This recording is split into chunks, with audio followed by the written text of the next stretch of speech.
ফলে আমি যেটা বলতে চাচ্ছি যে নির্বাচন আমাদের শাসন ব্যবস্থার পরিবর্তন ছাড়া এই যে বলা হয় 15 বছরের দুঃশাসন ইত্যাদি, এটা কিন্তু আরও পিছনে চলে আসা উচিত। দুঃশাসন আগেও হয়েছে এবং সেটা আমি কারো দোষ দিই না, সিস্টেমের কারণে হয়েছে। আমি এটাই বলছি বারংবার যে আমাদের সংবিধান দানব সৃষ্টি করছে এবং আমাদের রাজনীতিবিদরা, আমাদের লজ্জার বিষয় হলো আমরা এটাকে গণমুখী না করে, অন্যান্য দেশে গণমুখী করা হয়, আমরা কেন্দ্রীভূত করেছি। যখনই সরকারে গেছি সরকারের ক্ষমতা বাড়িয়েছি, সরকারের প্রধানের ক্ষমতা বাড়িয়েছি, সেটার থেকে বিভিন্নভাবে ফায়দা লোটার চেষ্টা করেছি। এই কারণেই সংবিধান সংশোধনের প্রশ্ন এসে, কারণ আবার 2008 সালে নির্বাচন, আমরা তখন মহাজোটে ছিলাম, যার জন্য আমাদের দোষর বলা হয়। তখন আমরা মহাজোটে থাকাটা কি অযৌক্তিক ছিল? না, আমি কাউকে বলতে বলিনি, এটা আমি চিন্তা করতে বলেছি, কারণ তখন তো আমরা আন্দোলন করেছিলাম একটা বিষয়। পরবর্তীকালে আমরা সেখানে সেই মহাজোটে গিয়ে যে 2008 সালে অত্যন্ত সুষ্ঠু নির্বাচন হয়েছে, অবাধ, সুষ্ঠু এবং অন্তর্ভুক্তমূলক, সবাই অংশগ্রহণ করেছে, সেখানে কিন্তু আওয়ামী লীগ এককভাবে সংখ্যাগরিষ্ঠ পেয়েছে বিপুলভাবে, আমাদের ছাড়াই। আমরাও কিন্তু 27টা বা সবসাথে মিলে 27টা 300 আসন মধ্যে পেয়েছিলাম। বিএনপি পেয়েছিল 29টা আসন, আমাদের কাছাকাছি ছিল। একেবারে অবাধ সুষ্ঠু নির্বাচন। দোসর বলা হয়, আমি আবার বলছিলাম, আমি ছিলাম একমাত্র মহাজোটের মন্ত্রী সেই আমাদের দলের তরফ থেকে। আমি শেখ হাসিনার কোনো নির্দেশ যেটা আমি মনে করেছি জনকল্যাণমূলক নয়, জনস্বার্থে নয়, সেটা আমি করিনি। এবং এই কারণে আমি একবার রেজিগনেশন পর্যন্ত দিতে গিয়েছিলাম। আমার রেজিগনেশন অ্যাকসেপ্ট না করে, ইনকোয়ারি করে আমার কথাটা মেনে নেওয়া হয়েছে, যার জন্য আমি রেজিগনেশন দিইনি।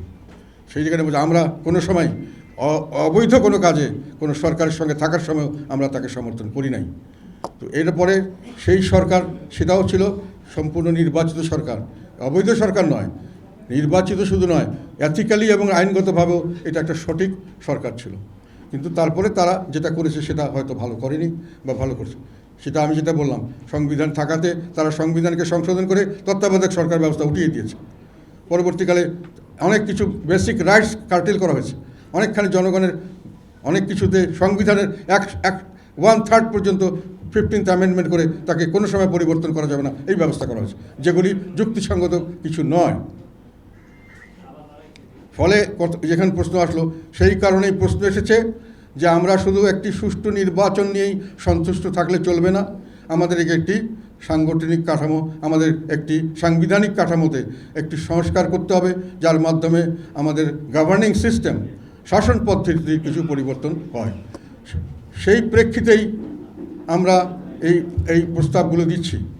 আমরা কী কী ডিফেক্টস আছে বলে আমরা মনে করছি, সেগুলো আমরা দিচ্ছি। এবং পরবর্তীতে এটা দেওয়ার পরে আমি আমাদের নির্বাচন ব্যবস্থা সম্পর্কেও কিছু কথা বলতে চাই। আমাদের এখানে আমরা যেটা সবচেয়ে বড় ডিফেক্ট দেখেছি, সেটা হলো আমাদের শাসন ব্যবস্থায় এক ব্যক্তির হাতে, শুধু এক্সিকিউটিভ প্রধান, যিনি প্রধানমন্ত্রী, তার হাতে শুধু এক্সিকিউটিভ নয়, তার হাতে পার্লামেন্টকে 100% তার নিয়ন্ত্রণে রাখার ব্যবস্থা করা হয়েছে। পার্লামেন্টের 70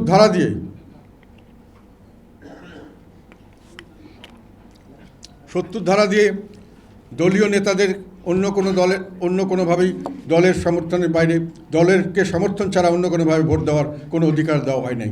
যে সরকার গঠন করে তারা সবসময় সংখ্যাগরিষ্ঠতার ভিত্তিতে সরকার গঠিত হয়। সংসদের যে কোনো প্রস্তাব পাশ করার জন্য সংখ্যাগরিষ্ঠই যথেষ্ট। শুধু সংবিধান পাশ করার জন্য, সংবিধানের কোনো অ্যামেন্ডমেন্ট পাশ করার জন্য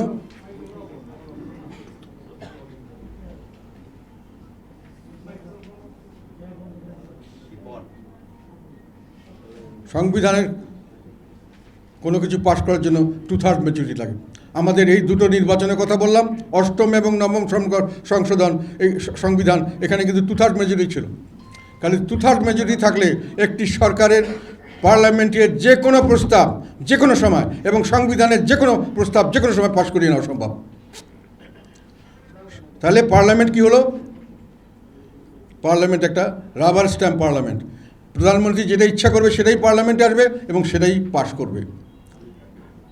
কিন্তু পার্লামেন্টারি পদ্ধতির শাসন ব্যবস্থায় পার্লামেন্ট হওয়ার কথা সকল কর্মকাণ্ডের কেন্দ্রীভূত, ওয়েস্টমিনস্টার টাইপ।